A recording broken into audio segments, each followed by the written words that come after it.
Hello everyone, welcome to my channel excellence learning. हमारा आज का वीडियो लेक्चर होगा एपोस्ट्रोफी के टॉपिक पे। एपोस्ट्रोफी के बारे में जानेंगे कि ये कहाँ पर यूज होती है और कैसे यूज किया जाता है इसको, और कहाँ पर इसे यूज बिल्कुल नहीं किया जाता। सबसे पहले डेफिनेशन देखेंगे। It is a punctuation mark used to indicate either possession और ओमिशन ऑफ लेटर्स और नंबर्स। क्या ये दो तरह से इसका प्रयोग किया जाता है। एक तो पोजेशन दर्शाने के लिए, जाने की किसी बिलोंगिंग को, किसी हक को दर्शाने के लिए। दूसरा ओमिशन ऑफ लेटर्स। ओमिशन का मतलब होता है यहाँ से किसी वर्ड में से कुछ लेटर्स को निकाला गया हो, तो वहां पर हम क्या डाल देते हैं, एपोस्ट्रोफी। तो दूसरा प्रयोग एपोस्ट्रोफी का वहां पर होता है। एग्जाम्पल लेते हैं, हैरीज बुक।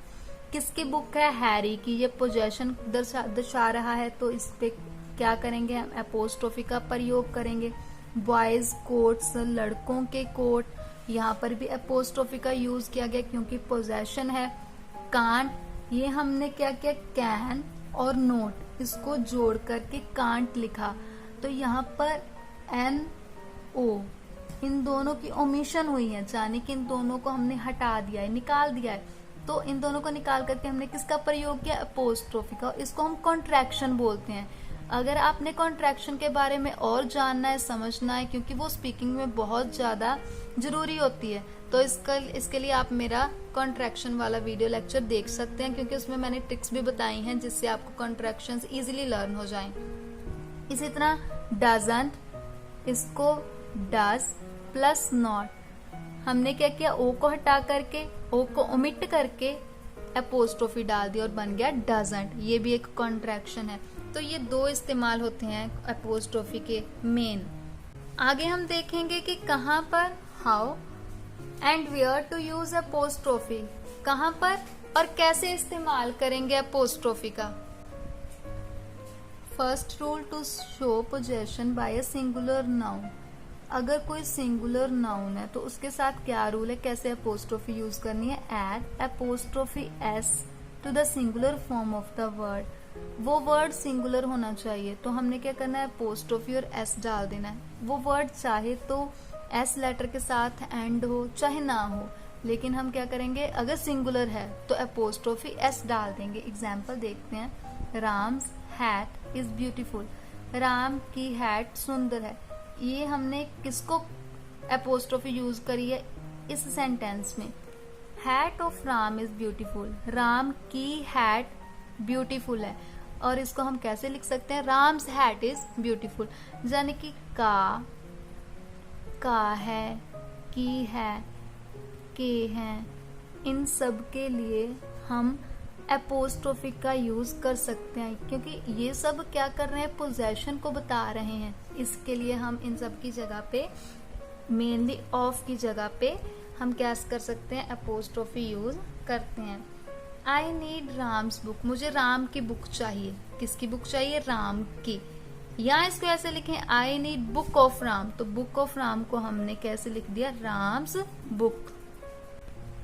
और यहाँ पर राम दोनों जगह सिंगुलर है, ठीक है, एक लड़का है सो सिंगुलर है, तो हमने एपोस्ट्रोफी और एस डाल दिया।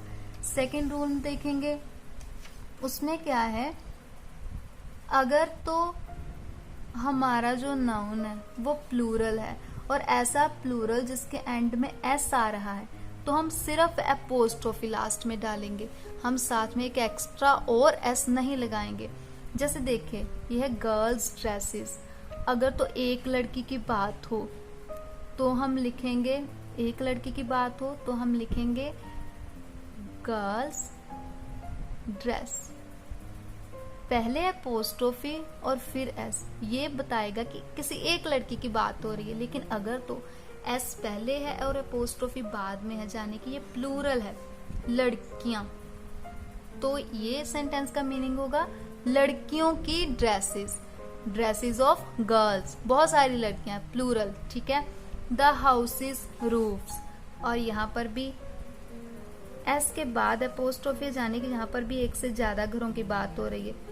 रूफ्स ऑफ द हाउसेस, घरों की छतें ज्यादा हैं, तो हमने एपोस्ट्रोफी एस के बाद डालनी है, ना कि पहले। अगर पहले होगी ऐसे होगा, तो इसका मतलब होगा एक घर की बात हो रही है। थर्ड रूल समझते हैं, add apostrophe s to the plural form. अभी हमने पढ़ा प्लूरल फॉर्म में हम सिर्फ एपोस्ट्रोफी डालते हैं, एस नहीं डालते, लेकिन कहाँ पर, अगर हमारे वर्ड का एंड एस के साथ हो रहा हो तब। लेकिन अगर do not and in S, अगर तो हमारा जो नाउन है प्लूरल फॉर्म है वो एस के साथ एंड नहीं हो रही, चाहे प्लूरल है लेकिन एस के साथ एंड नहीं हो रही, तो हम क्या करेंगे, एपोस्ट्रोफी के बाद एस डाल। जैसे the children's game, game of the children, बच्चों की game.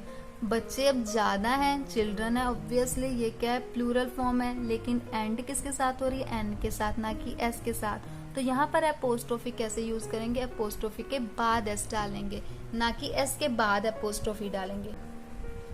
Rule number 4, add apostrophe s to the last noun in a group to show joint possession of an object. Joint possession यानी कि कोई एक चीज अगर दो या दो से ज्यादा लोगों की है तो वो जॉइंट पोजेशन हो गई ना, कि नहीं ज्यादा लोगों के बारे में बताना है, ज्यादा लोगों की बिलोंगिंग के बारे में बताना है। तो वहां पर क्या करेंगे, जितने भी लोग हैं उनके एंड वाला जो होगा उसके साथ, उसके नाम के साथ या जो भी होगा उसके साथ हम एपोस्ट्रोफी एस लगा देंगे। जैसे यहाँ पर एग्जाम्पल देखें, नेहा एंड किरत्स हाउस, ये दो लोगों की बिलोंगिंग है। तो क्या करेंगे, लास्ट वाला जो नाउन होगा, पिछला वाला, यहाँ पर किरत दूसरे वाला लास्ट वाला नाउन है, तो उसके साथ हम क्या करेंगे, एपोस्ट्रोफी एस लगा देंगे। इसका मीनिंग क्या है, हाउस ऑफ नेहा एंड किरत, नेहा और किरत का घर। अब ऊपर जितने भी हमने रूल्स देखे वो पोजेशन वाले देखे, कि जब पोजेशन की बात होगी, एपोस्ट्रोफी यूज करनी होगी तो कैसे यूज करनी है, सिंगुलर के साथ कैसे करनी है, प्लूरल के साथ कैसे करनी है। अब ओमिशन में आते हैं, to show omission of letters. अगर हमने लेटर्स की ओमिशन की बात करनी है, यानी कुछ लेटर्स को अगर निकाला गया है तब क्या करना है, ये होता कहाँ है, कॉन्ट्रैक्शंस में होता है। कॉन्ट्रैक्शन क्या होती है, किन्हीं दो वर्ड्स को ज्वाइन किया जाता है बाय ओमिटिंग, ओमिट करके दो या दो से ज्यादा लेटर्स को। जब दो या दो से ज्यादा लेटर्स निकाल ली जाती हैं तो उनकी जगह पे हम एपोस्ट्रोफी डाल देते हैं। ये आप मेरे वीडियो लेक्चर में अच्छे से समझ सकते हैं। एग्जाम्पल देखिए, डू नॉट। अब डू और नॉट को जब हमने कंबाइन करना है, डोंट लिखा, हमने ओ को हटा दिया, ओमिट किया, तो इसकी जगह पे क्या लगा दिया, एपोस्ट्रोफी लगा दी।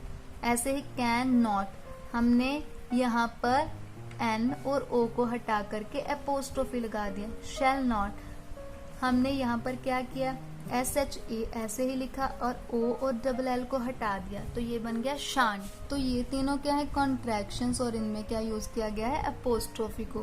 डोंट, कांट, शान।